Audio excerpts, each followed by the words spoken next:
Boa tarde a internautas que estão a acompanhar nosso bate-papo de hoje. O tema de hoje é um aprofundamento do tema anterior, que vamos falar hoje sobre estudar no exterior. Na semana passada, para quem acompanhou o debate, era sobre estudar fora, e esses dois acadêmicos, o Eduardo da Guiné-Bissau e o Fernando de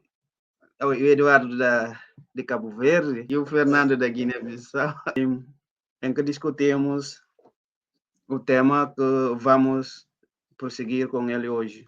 Hoje, como prometido na semana passada, vamos tentar aprofundar o nosso debate. E, sem mais delongas, acho que já conheceram quem são vocês, mas primeiro vou dar 1 minuto para cada um pouco sobre quem ele é. Começo com o Fernando.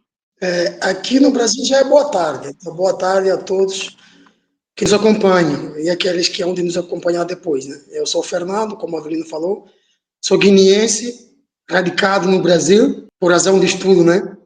Há 10 anos. Sou licenciado em Ciências Sociais, tenho bacharelado em Ciências Humanas e mestrado em Ciência Política. Então, estamos aqui para pensar mais um pouco, clarear algumas ideias, umas propostas e pensar nossos países, né? É isso aí. Sejam bem. Obrigado. Eduardo. Bom, boa tarde a quem se encontra atrás da tela. Eu sou o Eduardo, né, cabo-verdiano. Também estou aqui no Brasil há 10 anos, em função de estudo também. Hoje eu me encontro em Santa Maria, né, no estado do Rio Grande do Sul. Eu sou também bacharel em Ciências Humanas, tenho licenciatura em Pedagogia, possuo mestrado em Educação e atualmente estou no curso de doutorado em Ciências Sociais, né, aqui na Universidade Federal de Santa Maria, né, então, no estado do Rio Grande do Sul. E a gente está aqui hoje, né, como a Avelino já falou um pouco, para refletir um pouco mais, né, sobre a questão que ficou, né, na semana passada. Né. Eu acho que hoje a gente vai debater um pouco mais sobre a ideia, né, de fuga de cérebro, né, e aprender um pouco, né, porque para mim também, não sei se para a Fernanda não é nova, né, esse conceito para mim, mas confesso que eu não tenho muita familiaridade com uma discussão muito mais aprofundada assim, sobre a temática, mas hoje também a gente está aqui para discutir, aprender um pouco mais. Né? Então, podemos iniciar. Sim. Exatamente. As provocações de hoje vão basear na fuga de cérebro, tanto faz, que realmente o nosso continente atualmente sofre muito com esse processo, esse fenômeno de os filhos do continente saírem do continente à procura de boas universidades, bons lugares para estudar e melhores condições, mais oportunidades fora do continente. E isso acaba por ser também um problema para o continente. A maioria dos que saem do continente para estudar fora não conforme as estatísticas, os jovens que voltam para os seus países de origem estão entre 25% a 30%. O resto fica. Então, isso sempre é um problema para o continente, porque esses recursos humanos o continente precisa. Então, é com isso que vamos fazer o debate de hoje. A minha primeira questão que vou fazer a vocês dois é sobre, na prática, quais são os benefícios reais que os estudantes dos PALOP têm ao cursar a formação superior no exterior. E, para complementar, esses benefícios justificam os sacrifícios pessoais e financeiros. Realmente, vocês passam por isso e eu também. É desafiador. Será que vale a pena mesmo? Então, essa é a minha pergunta de abertura. Começo com o Edu. Bom, ótima questão, Avelino. Mas antes de responder diretamente a sua pergunta, eu queria trazer, né, uma reflexão que é de uma pessoa que tem pesquisado sobre a temática, né, que é Mohamed Elad. Né? Ele é um doutor em comunicação e cultura, né, e pós-doutorado também pela Unisones, né, em mídia imigrações. Ele vai dizer que o fenômeno fuga de cérebro, né, assim como a mobilidade de competência, vai se inserir dentro de um outro fenômeno maior, né, que é as migrações internacionais, né, com sua genealogia, morfologia, desenvolvimento, desdobramentos sociais, políticos e simbólicos, e que a imigração também, por sua vez, deve ser, né, abordada enquanto componente estruturante, né, da contemporaneidade, considerando, sobretudo, os fatores facilitadores, e ele vai dizer que esses fatores, né, facilitadores é aceleração, né, e o barateamento dos meios de transporte, o avanço do processo de globalização, né, a revolução tecnológica, midiática e a tomada de consciência também da possibilidade de mudança de trajetória pessoal e subjetiva. Então, que essas são, portanto, alguns dos fatores que vão contribuir, né, para essa transformação radical dos modos de estar no mundo. A imigração também ele vai dizer que nem mesmo a questão da mobilidade, né, de competências, assim como a imigração, são fenômenos da modernidade, né, porque, infelizmente, ele vai dizer que hoje em dia, sobretudo as ciências sociais, humanas, têm olhado para esse fenômeno que a gente está, que se denomina de fuga de cérebro, como se fosse um determinismo do presente, ou seja, que temos, para entender melhor, temos que também fazer uma análise, uma perspectiva histórica. Né? Ele vai dizer, então, que a migração, né, se constitui um impulso inerente ao humano, né, fundador de seu devir e imprescindível à evolução da espécie. Né? E também que a própria questão da mobilidade de competências, né, a deslocação de cientistas, por exemplo, de filósofos, que é uma realidade, né, que pode ser acompanhada e comprovada, né, como tendo acontecido na história, desde a antiguidade, tanto no Oriente como no Ocidente. A sua questão é se a prática, né, quais são, então, os benefícios reais que os estudantes dos PALOPs têm a cursar a formação superior no exterior, né? Exatamente. Pronto. E se vale a pena esse sacrifício, tanto pessoais como financeiro. Sim, tem sim vários benefícios, né, tendo em conta, sobretudo, que os países do PALOPs, né, são países que conquistaram a sua independência, a sua soberania muito recentemente. Então, isso também implica no seu crescimento econômico e, consequentemente, né, nas outras áreas sociais, como educação, saúde, né?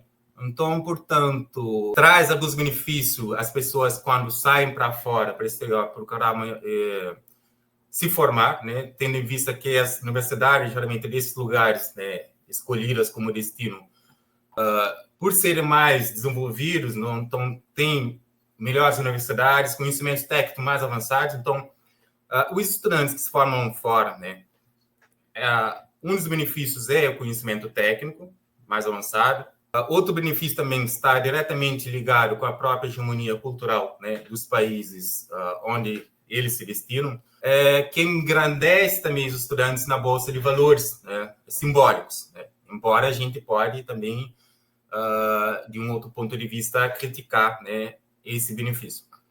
Ou seja, o fato desses estudantes, né, estudarem nos países onde, né, as universidades são de renome, né, sobretudo os países que, querendo ou não, né, se projetam e são, de fato, um modelo cultural hegemônico, então esses estudantes acabam ganhando mais prestígio com relação aos estudantes que ficam no país. Né? Outro fator também que a gente pode mencionar aqui, né, também de ordem simbólica, é a adesão do sujeito, né, ao padrão cultural global central, ou seja, a mobilidade, então, e a capacidade, né? Esse, inclusive, são noções que o próprio Mohamed traz, né, na nossa pesquisa.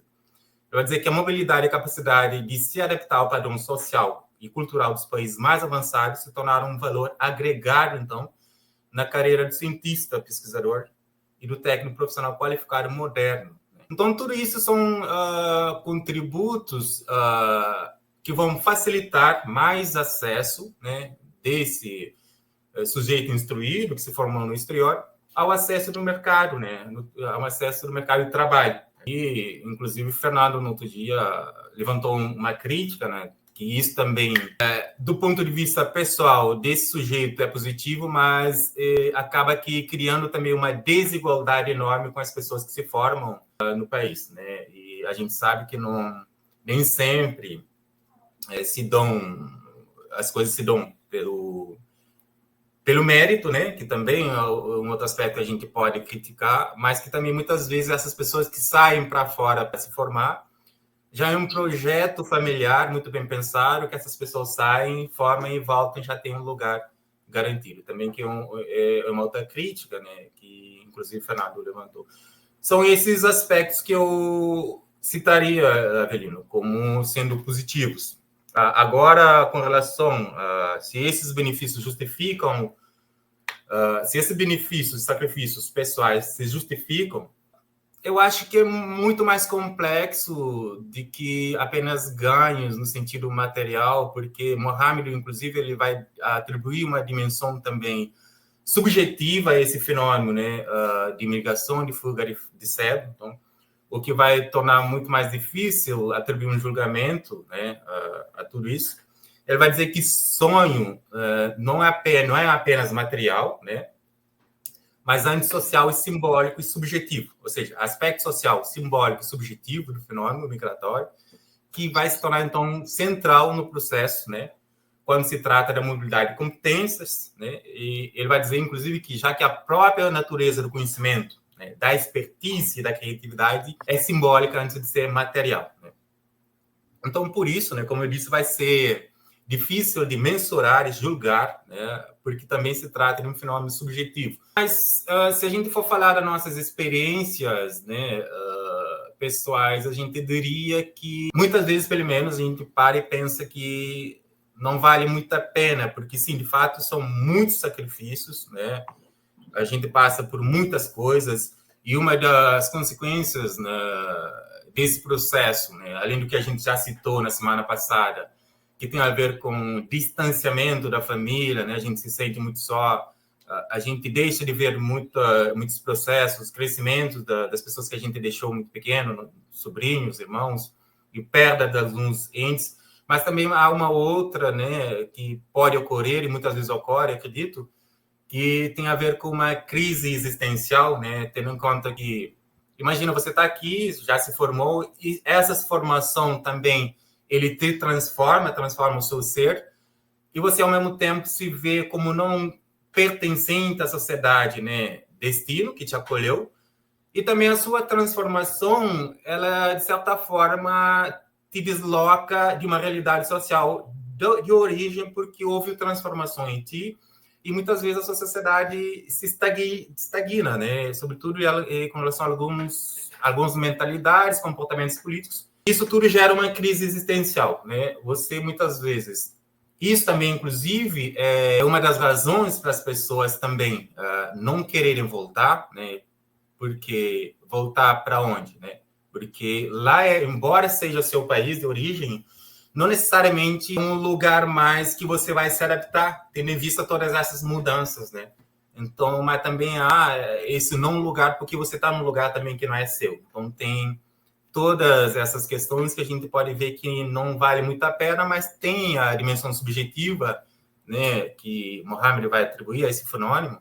Então, ele diz que vai ter uma dimensão subjetiva, né, simbólica e imaginária, né, imaginária também no sentido de que as pessoas que estão procurando sair, né, sobretudo ele vai também falar, a gente vai falar um pouco mais disso, que as mídias sociais, né, o aceleramento das mídias sociais, esse processo de globalização faz com que a pessoa queira sair, né, porque tudo que a gente vê nas mídias sociais, os modelos culturais simbólicos, faz com que a gente já imagina estar nesse contexto e fazer de tudo para querer ter, né, consumir